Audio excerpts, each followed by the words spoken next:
میں تمام پیرنٹس سے اور بچوں سے درخواست کرتا ہوں کہ اپنی نشستوں پر تشریف رکھیں۔ ابھی بچوں نے کراٹوں کا بہترین مظاہرہ یہاں پہ پیش کیا۔ آپ جب پریزنٹ کر رہے تھے تو ایسا لگ رہا تھا کہ جب حوصلہ بنا لیا اونچی اڑان کا، جب حوصلہ بنا لیا مومنٹو پیش کریں۔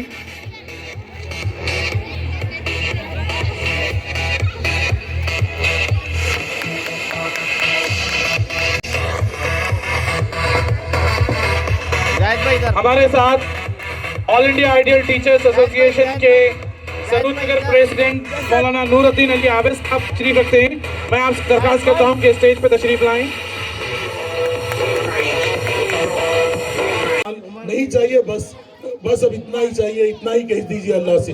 جب اللہ سے آپ عبادت کرتے ہیں، اللہ سے ہم کلام ہوتے ہیں، تمام باتوں کو رکھتے ہیں، اور یہ دونوں کا معروضہ بھی جب ان کے پاس رکھا جاتا ہے تو اللہ کا جو جواب ملتا ہے آپ سنیے اور غور فرمائیے کہ اللہ کے نبی جب اللہ سے ہم کلام ہو کر لوگوں کے بیچ آتے ہیں، اپنی امت کے بیچ آتے ہیں، تو سب سے پہلے وہ غریب شخص کہتا ہے اے موسیٰ، اللہ نے کیا جواب دیا؟ تو موسیٰ علیہ السلام نے کہا کہ آپ اللہ کا شکر ادا کرنا شروع کر دو۔ تو وہ صاف طور پر کہہ اٹھتا ہے اللہ نے مجھے دیا ہی کیا، میں اس کا شکر ادا کروں۔ پھر جیسے ہی وہ آگے بڑھتے ہیں، وہ امیر ترین شخص کہتا ہے اللہ نے کیا جواب دیا؟ تو امیر ترین شخص کو کہتے ہیں کہ اللہ کا شکر ادا کرنا چھوڑ دے۔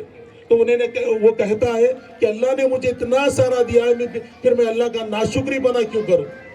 تو اس کے بعد اللہ نے اس امیر ترین شخص کو اور امیر بنا اور آگے بڑھاتا ہے، اور غریب کو اور تنگ دستی میں لا کر رکھ دیتا ہے۔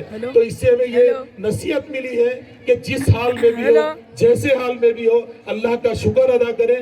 جس وقت آپ شکر ادا کرنا شروع کر دیں گے، جیسی بھی حالت میں ہو اللہ کو یاد کرنا شروع کر دیں گے، تو اللہ آپ کو ترقی کی بلندیوں تک پہنچا دے گا اور آپ کو امیر ترین یعنی ترقی یافتہ شخص بنا دے گا۔ بچوں یہ بات یاد رکھو اور اپنے اولاد کی ہمیشہ نصیحتوں کو مانو۔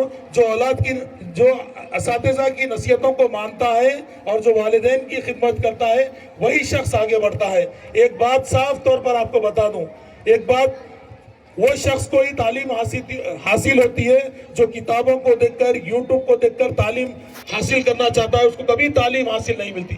جب تک اساتذہ کی وہ آداب کرنا نہیں سیکھ لیتا، اساتذہ کی خدمت کرنا نہیں شروع کر دیتا، اپنے والدین کی خدمت نہیں کرتا، اس کو علم کتنا بھی پڑھا لو، کتنا بھی آگے بڑھا لو، اسے علم حاصل نہیں ہوگا۔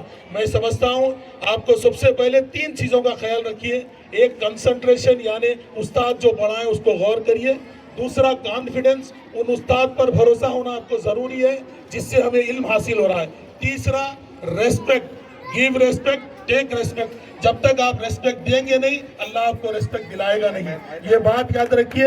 ایک چھوٹی سی میری نصیحت تھی، ان نصیحتوں کو آپ یاد رکھیے۔ انشاءاللہ آپ کو اللہ ضرور زندگی میں ایسی چیزیں آپ کو دکھائے گا اور ایسا مقام آپ کو عطا کرے گا کہ انشاءاللہ آپ سوچ بھی نہیں سکتے۔ آخر میں ایک شعر کے ساتھ میں رخصت ہونا چاہتا ہوں۔ بلند رکھ وقار اپنا، سوچ اپنی، سمجھ اپنا۔ بلند رکھ وقار اپنا، سوچ اپنی، سمجھ اپنا۔ نہ ڈگمگائے تیرے قدم، ایسا رکھ وقار اپنا۔ انشاءاللہ ہمارے لوگ ہدایت اللہ صاحب ایک ایسا کام کو لے کر آگے بڑھے ہیں، تو یہ کام کبھی ختم ہونے والا کام نہیں۔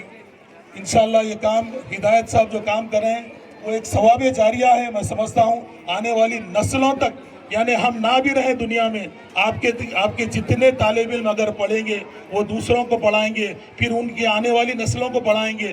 یہ ثواب جاریہ ہے، تا قیامت تک ختم ہونے والا کام نہیں۔ اللہ آپ کو اجر عظیم عطا فرمائے۔ میری دعا ہے ہدایت صاحب آج ہائی اسکول قائم کرے، انشاءاللہ آگے جونیئر کالج قائم کرے، اور دیکھتے انشاءاللہ ڈگری کالج کے ساتھ ساتھ ایک یونیورسٹی قائم کرے۔ انشاءاللہ ہماری دعا ہے اللہ پاک آپ کو بلندیوں تک پہنچائے، اور انشاءاللہ اللہ سے دعا گو اللہ اس کے حبیب کے صدقے میں اس اسکول کو ہمیشہ ترقی یافتہ بنائے، اور نظر بد سے اللہ ان اسکول والوں کو اور ان اسکول کے اساتذہ کو محفوظ رکھے۔ جزاک اللہ خیر۔